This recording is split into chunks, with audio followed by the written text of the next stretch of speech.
Welcome to the Marriage Puzzle Podcast with Julie and Thomas Hobby. We are marriage coaches who help couples with pain points about money, intimacy, and communication go from being overwhelmed to being secure in their marriage. If this is your first time listening to us, thanks for checking out our podcast. And don't forget to subscribe and leave us a rating and a review. Let's dive into this episode. Hey everyone, thanks for tuning in to episode 31 called Sex and Affection. And we are going to dive right into this and talk about each one of these two topics a little bit separately and do a deeper dive into each one. And we're going to start with affection today. And we are just looking at affection as a way of symbolizing security, protection, comfort, and approval between you and your spouse. And it shows I care about you and you are important to me. And a hug can say all those things in one gesture. I love that. I love hugging Thomas. But it's a way that we greet other people too sometimes. Just the warm embrace. But also holding hands is even more exclusive, yet a public gesture. So that's something that you can do with your spouse that communicates to the world that you're showing each other affection, that you care about that person and is the most important person. So you're not going to hold hands with just anyone that you see Right. and say hi to. But so holding hands, hugging, those type of things to show affection. Some small things that go a long way in your relationship. Yeah, like Julie said, I mean, hugs can be given to other people that you care about and things like that. That's a common way to greet people. But holding hands is that much more exclusive thing. I mean, you're going to hold hands with your spouse and maybe your kids once you get into adulthood, and that's really it. And so those are just a couple of things, couple of ways to show the affection that you have for your spouse. So in the context of marriage and talking about affection, I would say affection is the glue that holds your connection together. You were probably really affectionate in the dating phase, and you had to show a lot more. You had to demonstrate, I think, your love a lot more. And then, as years go by, for that connection, affection still needs to be there to glue it all together. And without affection, I would say over time, you can just feel used by the spouse who's initiating sex more. If I'm more of the affectionate person and I need to receive that and I'm not getting that, then just like you just want me for my body. Right. Which sometimes may be true. That's good. But that's not what we're talking about today. But yeah. I want the affection. That's why it's sex and affection. Right. We're talking about them separately, but they go hand in hand. Yeah, you need both of them. They totally do. And we're going to connect the two a little bit later in the episode. So make sure you stay all the way through. But one thing I want to point out about what you're saying is for oftentimes the male in the relationship, it can be confusing because we can often, and I'm definitely guilty of this. I'm that person in our relationship, and we're not saying that it's the male in every relationship because that can be different. But I'm the one who can sometimes get confused about this in our relationship because a lot of times males associate the affection with foreplay, and foreplay leads into sex. So the affection tends to happen right before or to initiate or in an attempt to get sex. You get like an immediate response to your affection where I'm looking for a lot more throughout the day type of affection. Totally. And, on that note as well, it can be, affection can be a difficult thing to master because think about when you're a new couple together, those hugs, those hand holdings that you do that we talked about at the top of the episode, they are a lot more meaningful and a lot more exciting during that time. As your relationship goes on, they're still meaningful, but they probably lose a little bit of the excitement.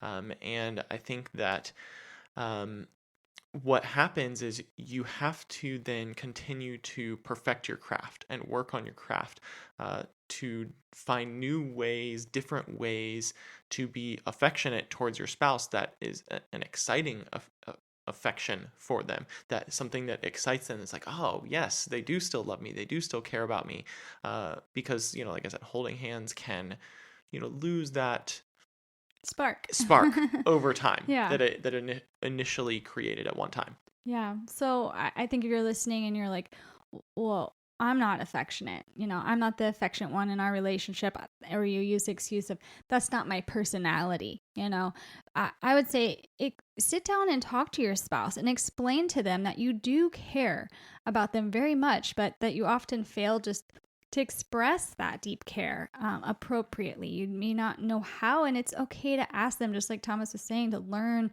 this craft, learn how to be affectionate. What once maybe came naturally, it's not like you've grown out of wanting to be affectionate, but you might need to learn how your spouse needs to receive that now in this stage of marriage.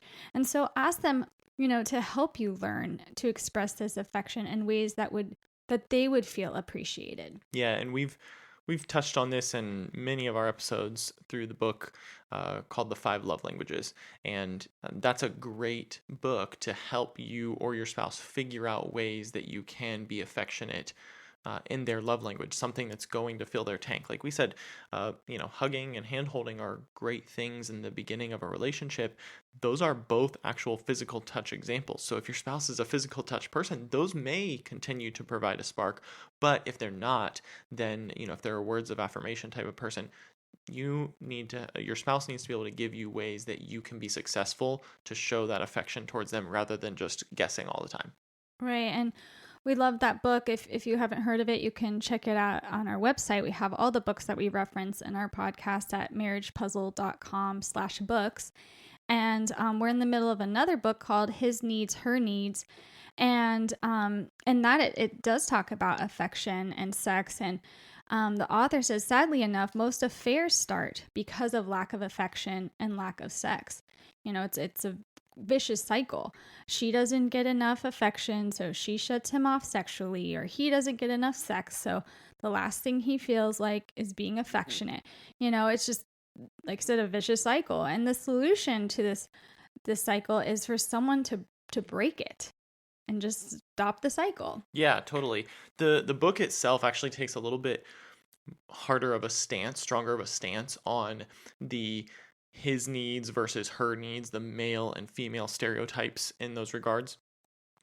We personally believe that both spouses in a relationship need affection. Both of them need the sex. And in most cases, it does happen to be the woman who needs to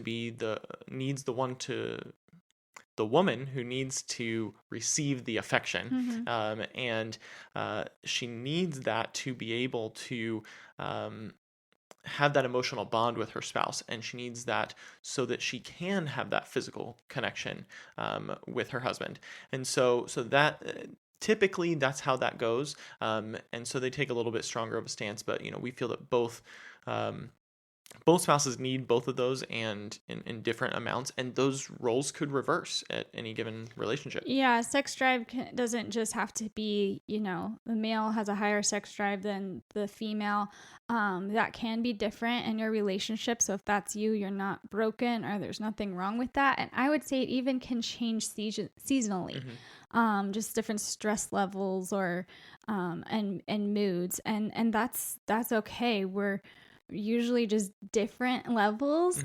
And so what we want to tell you to break that vicious cycle of affection leads to sex, or sex leads to affection, this game that couples can play with each other of needing. It's more of like a taking. I have to take something before I give something, and that's not a healthy approach. And so what we want to tell you is, you, either the husband or the wife, you can go first. So start being more affectionate and start initiating sex.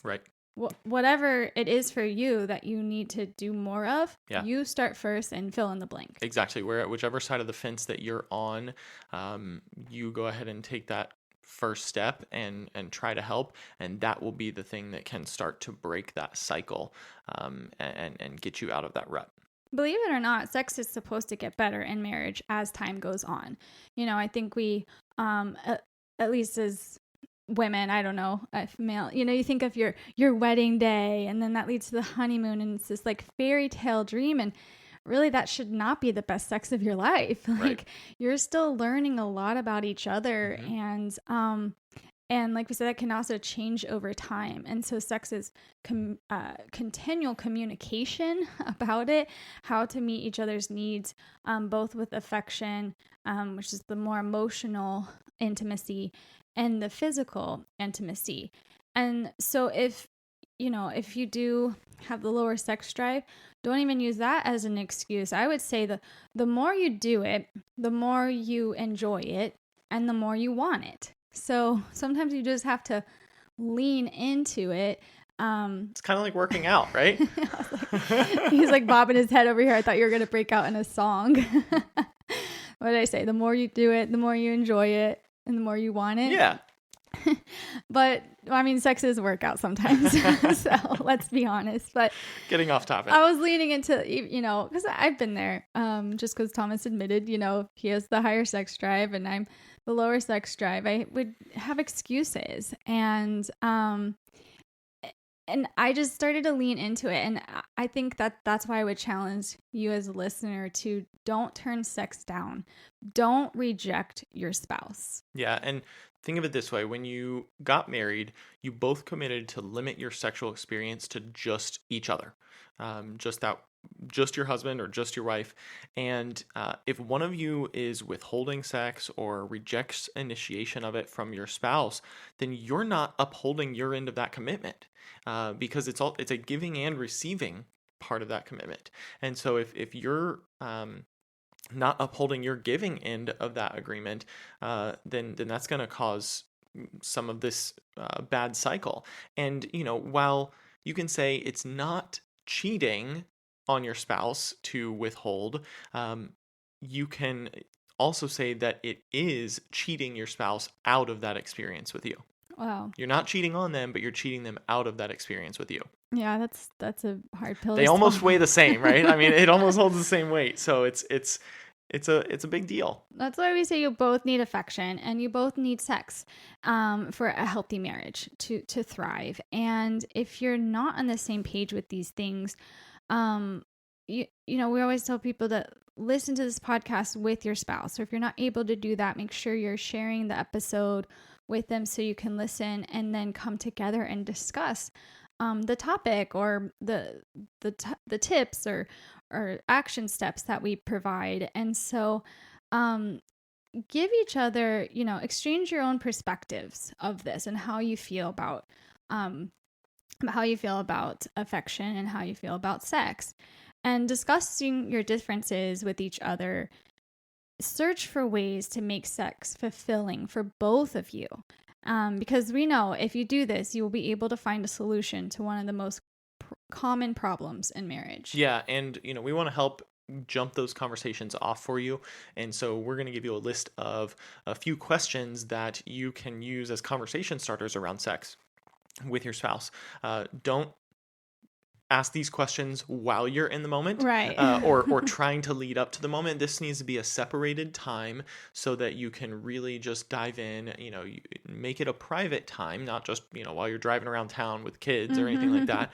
It needs to be an intimate setting. A date night wouldn't be a problem for this, but make sure you have good time to devote to these questions. So if you need to pause and grab something to write these down, or put your phone somewhere so you can type it in your computer or something, do that, because we're going to go ahead and give you these 6 questions. So the first is, what do you need in order to be in the mood for sex? What do you need in order to be in the mood for sex? And number 2 is, do you feel comfortable initiating sex? Why or why not? So these are questions you're going to ask to each other, remember. So it's a dialogue back and forth. Yep. So both of you should answer each of these questions. Number 3, how often would you prefer or expect sex? Number 4, what sexual activities do you enjoy the most? Number 5, are there specific sexual acts that make you uncomfortable? And number 6, how could you each contribute to making your sexual relationship more satisfying? So you might ask that question if you're in the moment, how could we each contribute to making our sexual relationship more satisfying? Yeah, because then it's a unified thing, and then hopefully during sex, like during the act, you are still showing affection. Affection can lead up to having sex, but then don't just have sex to check it off the box and move on. Affection can happen during sex with touching and kissing and looking to each other's eyes, so if you're not being that intimate with each other, go a step further and we've said, like, in other episodes, like, turn the lights on if or turn the lights off, or light a candle, whatever you need to do to kind of make it more intimate. Change it up, but it should be a really affectionate moment between you two. And then don't miss the greatest intimate moment that comes after being intimate. So this would be called like the recovery phase, after the climax. When you're out of breath. You're catching your breath. Yeah, because it was a workout. Yeah. And don't be so quick to just get up, clean up, take a shower, and go your separate ways. Don't miss this intimate moment after the intimacy by continuing to cuddle or giggle or, smiling at each other. Kiss your spouse and thank them for what just happened, how you made them feel. The point is, don't rush that moment together. That is kind of bringing all this emotional and physical intimacy of affection and sex all into one. Yeah, and this is where it all combines together. Like we said in the beginning, we're going to tell you kind of how it all combined together. This is the point in which you can have sex and affection at the same time. And so, as we said earlier, if you're the spouse that needs the affection to build up to sex, then this is a great opportunity to kind of retrain your brain. And if you're the spouse who is trying to work on initiating affection, make sure you don't just bolt right after it's done. You can both retrain your brains to associate the affection after sex with sex. And so as they come together, it almost then becomes a reward. So you have sex and then you get your reward of affection, which then will lead to sex later on because you're coming off of that high feeling and knowing what that feels like. It's going to lead back into more sex. And now we're starting a good cycle of things. Affection leads to sex, sex leads to affection, which leads back to sex. And so it's a good way to start retraining your brain when you put the two of these things together in the bedroom. Yeah, that's or perfect. Somewhere else. But, for example's sake, in the bedroom. Start in the bedroom. So one other thing we want to talk about is frequency of sex. So if you can't remember the last time you had sex, we would encourage you to commit to once a week. That's a great place to start. Just pick a day of the week that works best for you, just like every Saturday, for example. It's okay if it is scheduled. If you've fallen out of the routine, you might need to make a routine to get back to what I said earlier of the more you do it, the more you enjoy it, and the more you want it. Yeah. It's okay to schedule sex. Totally. It's actually healthy to do that in marriage so that you keep connecting with your spouse. Yeah, you might need to schedule it to get back into a habit so that then it doesn't need to be scheduled anymore. Yeah. And so, it's just another cycle that you have to break. And so, if you're consistent once a week, then bump it up to twice a week. Find your groove and get into it. Personally, our goal is every other day, and that's something that we have just set in our relationship. And we've talked a lot about that. Wasn't just something that we did from the honeymoon. We've gone. Oh yeah. We were back in the once a week, and then when you missed that, it would we'd look at each other and not know when we had sex last. So we're being very honest and open, putting that out there. That our goal is every other day because we've taken a lot of time to discuss that. Right. And that's a priority in our marriage. Yeah, and of course there could be seasons of life that interfere and life just happens and things like that. I mean, what you just said, that didn't happen from our honeymoon, that we've had our ups and downs in that area. And if you've listened to any of our other podcasts, you might know that we have twin boys, and those were our first kids. So you can imagine, as you can imagine, after having twins, you go into survival mode. We've said we felt like roommates after that. We realized we felt like roommates, and so that was probably one of our worst points. Not necessarily because we didn't want to, but there was just a lot of things happening that interfered. So we really had to consciously try to talk about that and break that cycle so that we could get back into a better groove for this. And so if you so our goal is every other day, and what's good about that is that if we miss a day, then it's only a couple days till the next time that comes around.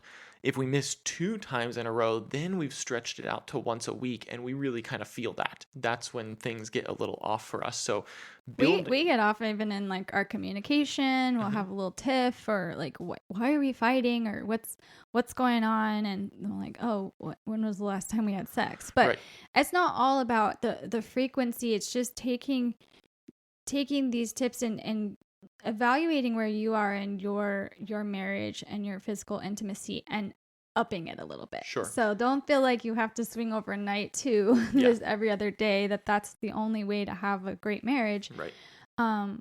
But just add to what you're doing and discuss those things, because if you can't get there, then that's why I said we had to talk a lot about it and figure out how to get that goal of every other day, because then we can start leaning into the affection parts of exciting each other, helping each other, and then you look forward to it. And so if you need help in that area of looking forward to it or discussing it, something that we use that's been really helpful is the Intimately Us app.